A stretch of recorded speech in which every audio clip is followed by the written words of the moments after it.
Армысыздар, мен қазір Комод Кезек деген журналдың ұйымдастыруы бойынша балалық шақта сізді қалай жазалады деген тақырыпта өтетін кездесуіне келдім.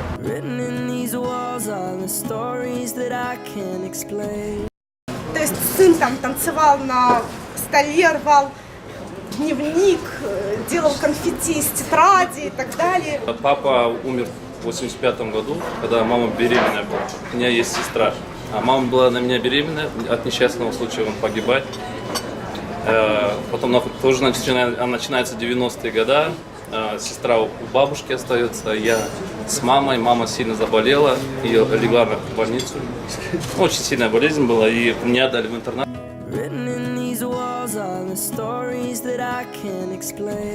Жалпы бұл кездесуде жаңағы танымал блогерлер өздерінің балалық шағындағы көрген жазаларын және де қазіргі таңда балаларын қалай тәрбиелеп жатыр, сол жайында бөлісті ойларымен.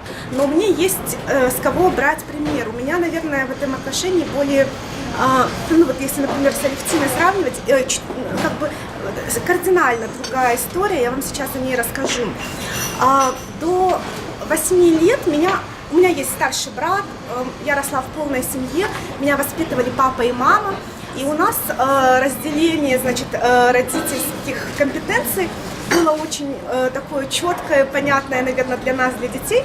То есть мама на нас могла ругаться, мама реагировала на какие-то вещи очень эмоционально. Папа наш был человеком жестким, справедливым. Ему достаточно было сказать всего одно слово. Он опускал брови и говорил «ну». Брат мой, который на 5 лет старше меня, сразу замирал, успокаивался. У меня сразу глаза наливались слезами. То есть на нас никогда не орали, не ругались, не было никакого там физического воздействия. Достаточно было вот папе сказать вот это вот короткое одно слово. В нашей жизни так случилось, что мой папа очень рано погиб. Мне не было 8 лет, когда мама осталась с нами двумя одна. Вот это, наверное, какой-то момент такой, когда мама проявила такую силу женскую, мудрость свою женскую, потому что она нашла в себе силы, хотя, ну, это было такое огромное семейное горе. Она в него не погрузилась, вот уже как сейчас мы с ней общаемся, а она вместо того, чтобы погрузиться в горе, она погрузилась в нас. Я хочу сразу отметить, что это были 90-е годы. Это были очень непростые годы, да, когда каждая копейка зарабатывалась с таким трудом, с таким усердием. Мама работала на 4 работах, но при этом я вот сейчас осознаваю, что мама постоянно работала, и мы постоянно там были в школе, но мы постоянно были при ней каким-то удивительным образом. То есть у нас не было такого, чтобы мы, например, уходили, сами себе разогревали завтрак, или приходили и сами себе разогревали обед. Мама каким-то образом умудрялась присутствовать в нашей жизни на завтрак, на обед, на ужин, поцеловать нас перед сном, разбудить, обнять нас утром. То есть я сейчас понимаю, какой огромный это труд. И что самое, наверное, важное, что сейчас я анализирую и понимаю, она с нами не просто постоянно говорила. Мы находились с ней в каком-то, мы в смысле втроем, вот мы остались втроем, и вот этот наш мир сузился до 3 человек, и мы находились в постоянном каком-то тактильном контакте. То есть, когда мы кушали, она сидела рядом, гладила меня по голове, да, там, сына, брата моего по щеке. Когда мы садились смотреть телевизор, мой брат ложился к ней на плечо, я ложилась к ней на коленки. Мое детство связано постоянно с тем, что настолько я физически вот ощущала вот эту близость мамы, и росли мы вот как одно какое-то вот это вот целое, мой старший брат, моя мамочка и я. В этом, наверное, вот в этот момент наступает самая неинтересная часть истории, когда нас не наказывали и не ругали, потому что мы были какими-то абсолютно беспроблемными детьми. Повзрослев, да, и как бы будучи сама таким ребенком, что вот меня не наказывали, на меня никогда не орали, естественно, ну, общаясь с мамой, да, когда я даже была уже беременна первым ребенком, конечно, я говорила, что нет, как можно там орать на ребенка, бить, когда где-то на детской площадке я видела, когда ребенка там вот так, я говорю, боже, вообще никогда, да ни за что на свете. Вот у меня рождается старший сын. После роддома мы возвращаемся домой.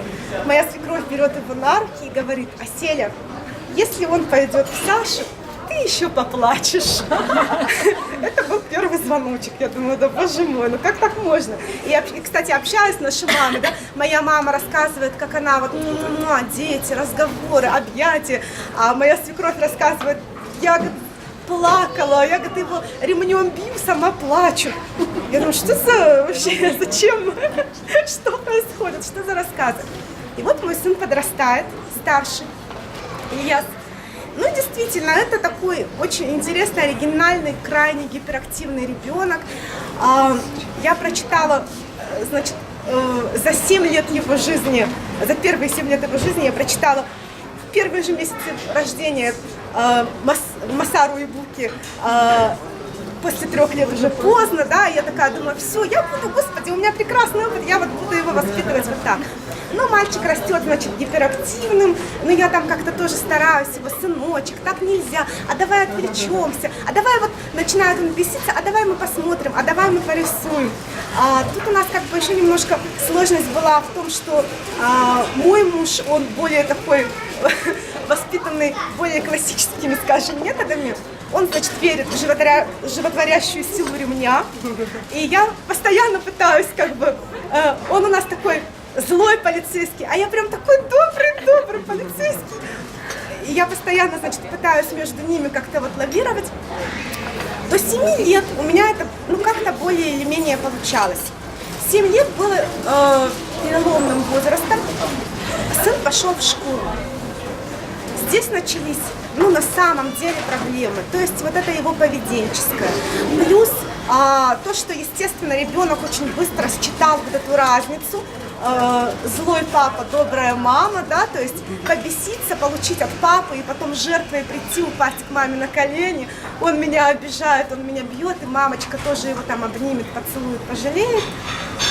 Я поняла, что как бы за 7 лет я все-таки совершила вот эту ошибку, что мы немножко разновекторно слишком двигались, и у ребенка вот это вот очень быстро сформировалась вот эта детская хитрость, манипулятивные какие-то техники управления нами, родителями. И вот мы идем в школу, начинается учеба, начинаются такие нагрузки.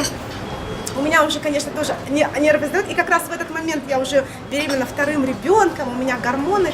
И вот в очередной раз, когда он сорвал урок, он просто сорвал урок, то есть пророчества моей свекрови, они в принципе сбылись, наверное, уже там, уже с 1-го года жизни было понятно, что все сбывается, и он пошел в папу. То есть сын там танцевал на столе, рвал дневник, делал конфетти из тетради и так далее. И вот меня вызывает учительница в школу, она меня отчитывает, она мне говорит, что ребенок неуправляемый, вы просто им не занимаетесь. Сыну весело абсолютно, потому что он знает, что вот мама пришла, сейчас ситуацию рассказываю, вызвали нас вместе с мужем в школу. И вы знаете, и значит дома я еще получаю такой допинг. Муж мне говорит, потому что ты не умеешь воспитывать, ты что из него делаешь? Да ты его засюсюкала. А моя мама мне тоже говорит, да потому что я тебе давным-давно говорила, за него надо пожестче взяться. Он это не ты, не Оскар, надо его нормально воспитывать. И вы знаете, под влиянием вот этого всего накидали, плюс гормоны беременные женщины, я беру ремешок, завожу его в спальню, и как моя свекровь, в точности, плачу и говорю, ты, пожалуйста, ляжь, попочку расслабь, чтобы не было так больно. Да, я ему, а главное, в этот момент еще Саша говорит, да я. Я говорю, нет, ты же ударишь больно, я выбрала там ремешок помягче, размяла. Вот я, значит, я ударила его, я побила его ремнем там раза 3. Для него это был такой шок, он так плакал, мамочка, не надо, я там, это художественно бросила ремень, ушла. И я поняла, что облегчения не получила ни я, ни ребенок. На следующий день, через неделю, я поняла, что просто никак, ситуация никак не изменилась. Конфетти в школе так и сыпались, да, то есть танцы, кривые, списанные какие-то тетради, это все сохранилось. Только вот тут на душе у меня было, извините, такое дерьмо, что я подняла руку на своего ребенка, я его предала, я стала думать, почему все так случилось. А потому что, да, потому что я пошла на поводу у посторонних людей, у учительницы, которая, стоя руки в боки, говорила мне, как воспитывать детей, у своей мамы, которая на эмоциях, которая уже, собственно говоря, ведь моя мама, она мама мне, не моему ребенку, она не имеет права решать, как воспитывать. У своего мужа, у которого тоже какой-то свой, наверное, опыт. Плюс у каких-то своих, знаете, бытовых, усталость, да, сложности там, например, на работе и в бизнесе. Я не знаю, в пробке перестояла, да, там, дома уборку не успела сделать. Множество вот этих факторов повлияли. Не он, не его поведение. С этим поведением можно и нужно справиться без ремня. Мы бьем, потому что в нас накапливается какая-то усталость и какой-то стресс, и мы срываем это на наших детях. Проанализировав, я вот именно это поняла. В школьном возрасте, вот тогда в 1 классе я прочитала по педагогике 2-ю книгу в своей жизни. Я сейчас не вспомню авторов, их 2, но название, наверное, вам всем знакомо, как говорить, чтобы дети слушали, и как слушать, чтобы дети говорили. Да, там 2 соавторов.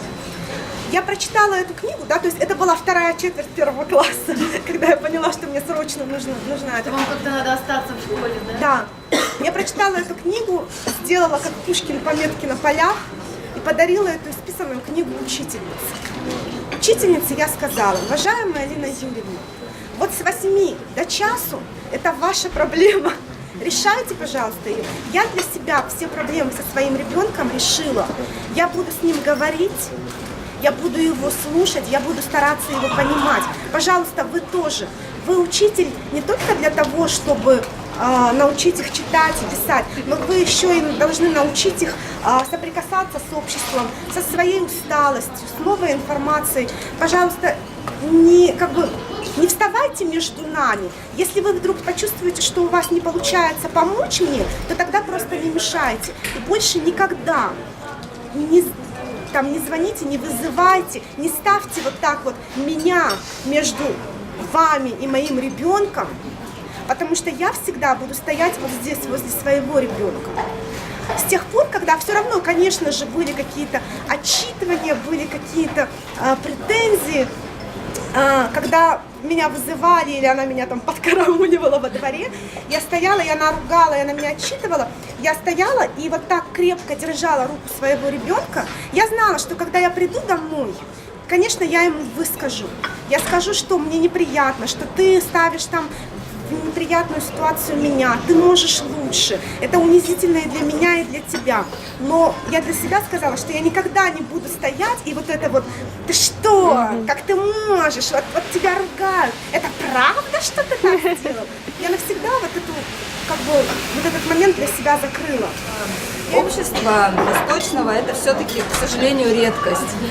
Звезда Талгара и не только, теперь и еще у Серика подрастает 2 детей и в ожидании еще 3-го. Так что его опыт, надеюсь, нам всем понравится и будет полезным. Здравствуйте всем. Я Серик, я не алкоголик. Что сказать? Ну, Алия, когда мне позвонила, я вообще очень благодарен сайту Комод.кз, потому что после их интервью мой блог развился еще в 2 раза больше. Потому что их интервью было по всем новостным порталам, начало репоститься на Тенгри Ньюс, и обо мне узнали все. Можно сказать, весь Казахстан, потому что у нас очень тяжелое детство. Я от Аселю даже послушал, у нас примерно то же самое. Ну, коротко сказать, папа умер в 85 году, когда мама беременная была. У меня есть сестра. А мама была на меня беременная, от несчастного случая он погибает. Потом тоже начинаются 90-е годы. Сестра у бабушки остается, я с мамой. Мама сильно заболела, ее легла в больницу. Очень сильная болезнь была, и меня отдали в интернат санаторный. Я до 6 лет там учился и жил практически, никого не видел из родственников. Только в 6 лет, когда меня мама забрала, я очень ее просил. Месяц раз она посещала меня. Ну, я рос всегда один. очень тяжело было моей матери, но все-таки, я думаю, она справилась. И с детства я был самостоятельным. Я мог уже в 13 лет съездить в Кызылорду сам к родственникам, к маме. Как я удивлялся, как мама отпускала. Я сейчас детей не могу на 5 минут даже выйти. С первого класса. Да, сейчас спокойно отпускали. Но мне даже кажется, это хорошо, что я стал самостоятельным. Но было очень тяжелые времена, конечно же. Что сказать, 90-е все это на себя ощутили. Воспитывался я улицей, можно сказать. Почему-то хотел иметь семью. Всегда иметь дочку. Я даже в детстве думал, была бы у меня дочка. Почему, я не знаю. Но ребят не влияю, в 8-м. Я всегда думал, у меня будет дочка, у меня дочка. Я говорю, многие друзья мои, сын, я дочку хочу. И мы со своей женой познакомились. Ну, я работал еще диджеем в ночном клубе. Не знаю, у меня что-то творческое было. Я сочинял песни, потом стал диджеем в ночном клубе и был ведущим. Песни, клипы записывал. И мы там с женой познакомились в этом ночном клубе. 6 лет мы встречались, потом поженились. Пожалуйста, Серика, все-таки, когда дети тебя выводят из себя, делают что-то не так, как тебе хочется, не слушаются, конфликтуют друг с другом, как ты реагируешь на это? Какие у тебя есть способы показывать? Да. Самое главное, в моем понимании, дети любить всех одинаково. Ну, это моя самая главная философия. Бывает, что старших там притесняют, смотри за младшим. У нас такого нет. Потому что ребенок должен быть расти ребенком. И я справедливо подхожу. Кто действительно виноват? У меня даже есть видеокамеры дома. Онлайн я поставил каждый. Да. Если что-то происходит, они приходят, он виноват, я просматриваю. Мне так... Они мне не врут зато уже. Я говорю, сейчас камеру открою. Және де сондай-ақ психолог маман өзінің кеңесін берді. Оның кеңесі бойынша әрине баланы ұрып соғуға болмайды ешқашанды. Баламен көп сөйлесу керек. Кішкентай кезінен баламен көп сөйлесу керек. Оның балаға жаңағы үлкен адам ретінде, адами тұрғыда қарау керек. Жалпы баланың өзінің территориясы болу керек. Баламен көп сөйлесу керек. Оған ақылыңды айту керек. Оған жаңағы өзіңнің егерде ішіңдегі бір сырың болса, немесе жалпы өміріңнің бір оқиғалар болса бөлісуге болады. Мысалы, қазір мен жұмысқа кетіп бара жатырмын, мен жұмыста бүгін мынандай адамдармен таныстым деген секілді өзіңнің ойыңмен бөлісу керек. Мейлі ол кішкентай 3-4 жастағы бала болсын, бірақ та ол сенің өмірің қалай жүріп жатқанын қазір түсінбейтін шығар, бірақ та сенің онымен бөліскенің оған маңызды. Әрине, сондай-ақ психологтың айтуы бойынша ел адам ешқашанда өзін жаңағы жаман жағынан көрсетпеу керек. Жаңағы қиналып жүрген сәттер, немесе жаңағы жылаған, немесе өзін әлсіз, бір жағымсыз ретінде көрсетпеу керек. Себебі балаға ана ол әрқашанда ең басты, және де ең әдемі, ең сұлу, ең ақылды, ең күшті адам. Сондықтан да міндетті түрде сен оған сондай адам болу керексің дейді. Басқа жерде жаңағы психологқа бар дейді, мешітке бар, кешірім сұра, үйт, бейт, сүйт, ыдыс-аяқты сындыр. Бірақ та балаңның алдында сен тек қана еңсеңді көтеріп, әдемі, сұлу, ақылды, мықты әйел болып жүру керексің дейді. Әрине, мен психологпен толық келісемін.